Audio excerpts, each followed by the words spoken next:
Getting answers, the Coachella Valley Unified School District is facing $25.4 million in budget cuts. Tonight, News Channel 3's Shay Lawson sits down with Superintendent Dr. Francis Esparza, holding officials accountable on what's being done to keep cuts from affecting students in the classroom.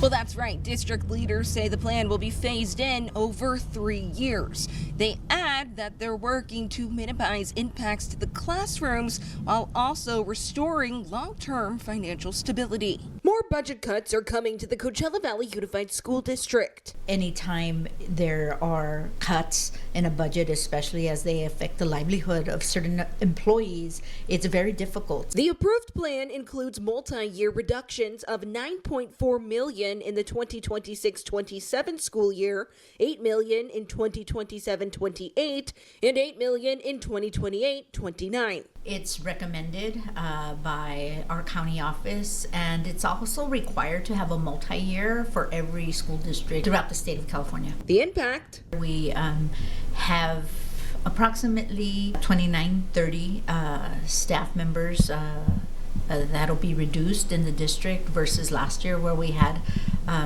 close to 250.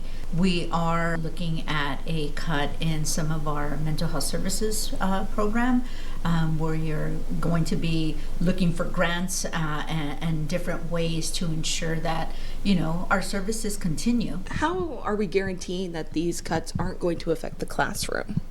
So ensuring that the cuts are not going to affect the classroom started with those who are working with the staff members. And so I do know that some of the staff that is actually being removed, some of them are vacancies, some of them are overages in certain departments. State officials are also weighing in. In fact, it was during this interview, Assemblymember Jeff Gonzalez released an op-ed calling out Dr. Esparza and CVUSD, demanding transparency and accountability. Here's the reality of this.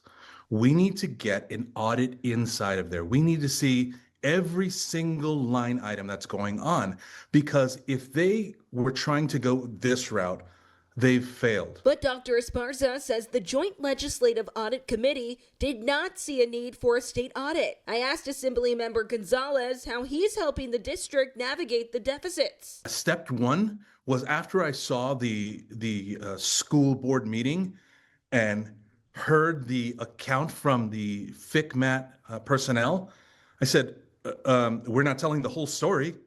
So we wanted to make sure that we showed links to where they could find the information. That account from the Fiscal Crisis and Management Assistant Team, or FICMAT, reported no immediate cash flow concerns and commended the district's effort to restore long-term fiscal stability. As the district braces for the cuts, Dr. Esparza assures that her team is working to protect students. We made cuts and we offered options to the board where we would make sure that we weren't, again, putting our hand in the classroom and taking anything away from them. So they're still going to receive the best instructional services. They're still going to receive the mental health and social emotional services that are required by every district to provide. Reporting from the Coachella Valley Unified School District, Shay Lawson, News Channel 3.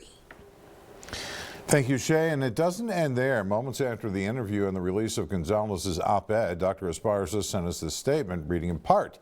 The Joint Legislative Audit Committee did not see the need for a state audit, as I shared our finances with them and explained in a hearing why there would be significant cuts. I also responded to all of the Assemblyman Gonzalez's questions and provided those responses to the Joint Legislative Audit Committee. This major deficit caused the layoffs in June of 2025, and they should have happened years earlier under the previous leadership. She goes on to say Mr. Gonzalez never reached out to meet regarding finances, nor has he mentioned the academic gains in the district or highlighted the districts in any of his comments. However, Esparza says she hopes to work with him in the future and appreciates his support in helping families in the school district. For the full statement and more, head to KESQ.com.